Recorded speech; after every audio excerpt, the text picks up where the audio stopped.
మీ favourite serials ఇప్పుడు టీవీకి ముందే సన్ నెక్స్ట్ యాప్ లో మస్తుగా అందరికి ముందే చూడండి. ఇప్పుడు సన్ నెక్స్ట్ యాప్ ని డౌన్లోడ్ చేసి సబ్స్క్రైబ్ అవ్వండి. ముగుస్తుంది. నిన్ను ఏకంగా చంపేయకుండా ఇలా జీవోత్సవంలా ఎందుకు ఉంచుతున్నానో తెలుసా? నిన్ను అడ్డు పెట్టుకొని నేను చెయ్యాల్సిన పనులు చాలా ఉన్నాయి. నిన్నిలా ఉపయోగించుకొని నా కొడుక్కి నీ కూతురికి పెళ్లి చేయాలి. ఈ ఆస్తి మొత్తాన్ని నేను స్వాధీనం చేసుకునే వరకు, నేను అనుకున్నది సాధించే వరకు నువ్విలాగే ఉండాలి.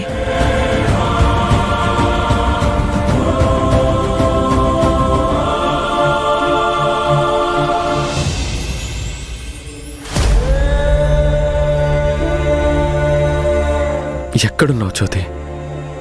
నీ ఫోన్ కలవటం లేదు. ఫోన్ కావాలని ఆపేసావా, ఎక్కడన్నా పడేసావో కూడా అర్థం కావడం లేదు. నేను నీకు గుర్తు రావటం లేదా? నాతో మాట్లాడాలని కూడా అనిపించడం లేదా?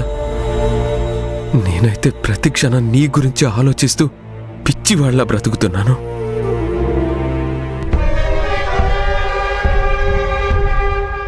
రాజీవ్ ఒంటరిగా ఉన్నప్పుడే నా తోడు అందించాలి, దగ్గరవ్వాలి అని నీలాంబరి ఆంటీ చెప్పింది. ఇలా వచ్చిన ప్రతి అవకాశాన్ని నాకు అనుకూలంగా మార్చుకోవాలి.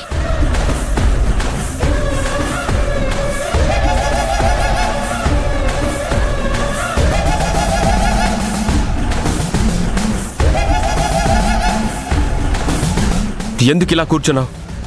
జరుగు. తప్పేముంది రాజీవ్? భర్త మీద ప్రేమ గుండె నిండా ఉంటే ఎప్పుడూ ఇలా అంటు పెట్టుకునే ఉండాలనిపిస్తుంది.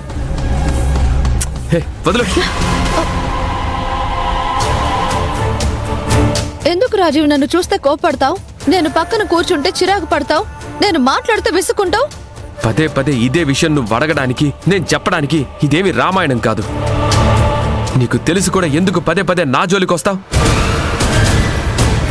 నువ్వు చిరాకు పడినా, కోపం చూపించినా నువ్వు నా వాడివి.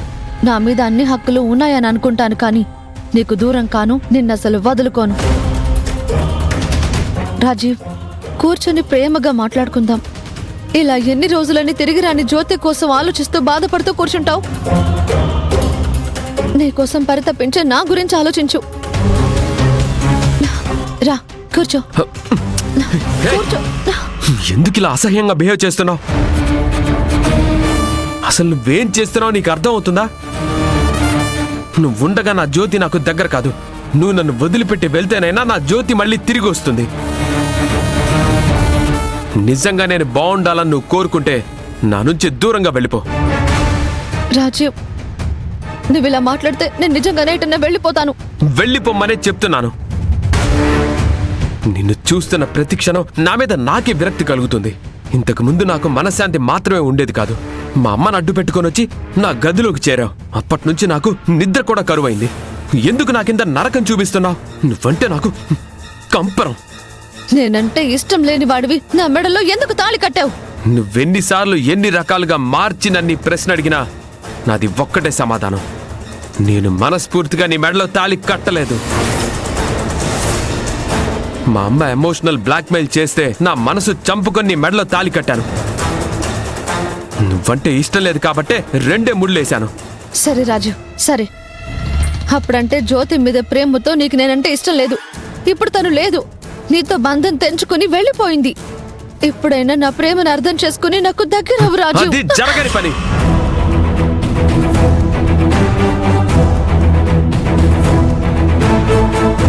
జ్యోతి ఎక్కడున్నా ఎప్పటికీ నా మనసులోనే ఉంటుంది. అసలు తను వెళ్ళిపోయింది, కానీ ఆ పోయేదేదో నువ్వు వెళ్ళిపోయినా బాగుండేది.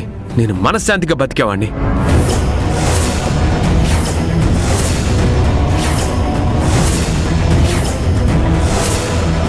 నువ్వు ఇలా మాట్లాడితే నేను తట్టుకోలేను రాజీవ్. నా ప్రాణం మొత్తం నీ మీద పెట్టుకున్నాను. నీకోసమే బ్రతుకుతున్నాను రాజీవ్. అది నా తప్పు కాదు. నేను జ్యోతిని ప్రాణంగా ప్రేమిస్తున్నాను. తను మాత్రమే నా భార్య అని ఎన్నిసార్లు చెప్తున్నా నువ్వు పట్టించుకోకుండా నా వెంట పడ్డం నీ తప్పు. రాజీవ్, నువ్వు ఇలా అనకు. నువ్వు లేకుండా నేను బ్రతకలేను. బతకలేకపోతే చచ్చిపో.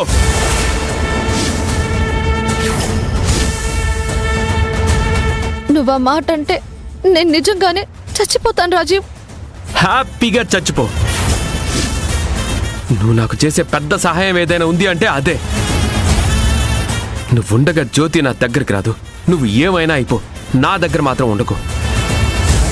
నీ వల్ల నేను నా స్వేచ్ఛని, జీవితాన్ని, సంతోషాన్ని పోగొట్టుకున్నాను. నువ్వు లేకపోతేనే నేను బాగుంటాను.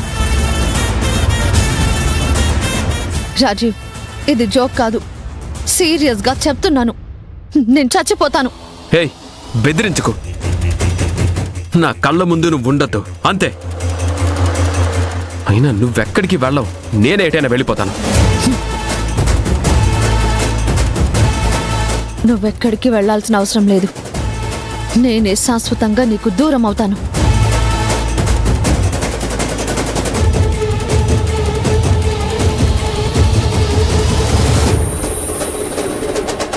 బెదిరించడం, బ్లాక్మెయిల్ చేయడం బాగా అలవాటైపోయింది.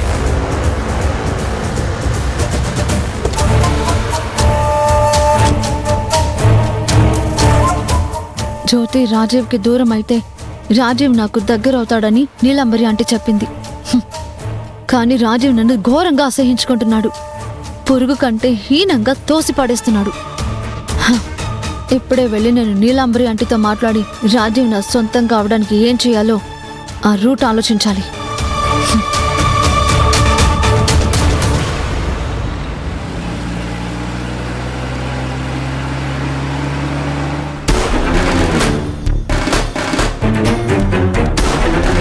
నన్ను తాకితే యాసిడ్తో కడుక్కుంటాడంట.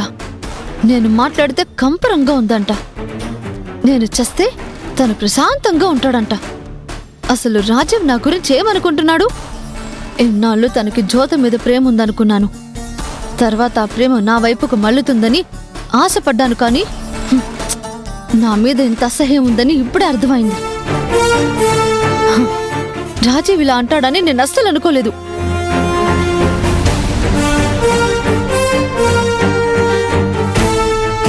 రాజీవ్, నువ్వు చావమన్నా సరే నేను చావను. నువ్వెంత అసహించుకున్నా నీకు దగ్గర అవ్వడానికి ట్రై చేస్తాను. నిన్ను నా సొంతం చేసుకుంటాను. నేను నిన్ను వదిలి ఎక్కడికి వెళ్ళను రాజీవ్, ఎక్కడికి వెళ్ళను. ఎలాగైనా నీకు నచ్చే విధంగానే ఉంటాను. అసలు నువ్వు లేకపోతే నాకు ఈ జన్మకి అర్థం లేదు Rajeev. I love you Rajeev, I love you.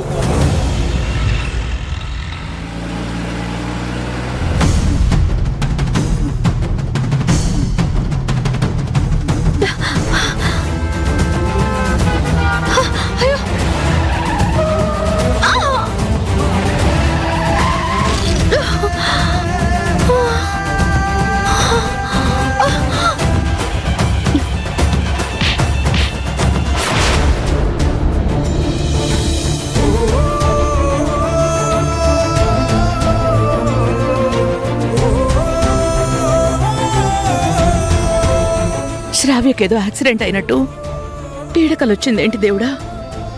మొహం అంతా రక్తసిక్తం అయ్యింది. తనకేం కాకుండా చూడు భగవంతుడా. చేయని నేరం మీద వేసుకుని జైలు శిక్ష అనుభవించి వచ్చి నేను బ్రతుకుతున్నదే నా ఇద్దరు కూతుళ్ళ కోసం. నేను నా స్వార్థం కోసం చేసిన పని వల్ల జ్యోతి ఎటు వెళ్ళిందో తెలియడం లేదు. ఆ బాధే నా గుండెను పిండేస్తుంటే జ్యోతే నా పెద్ద కూతురు అని తెలిసాక ఆ బాధ ఇంకా పెరిగింది. నేను చేసిన తప్పు నన్ను వేధిస్తోంది. ఈలోగా ఈ పీడకల.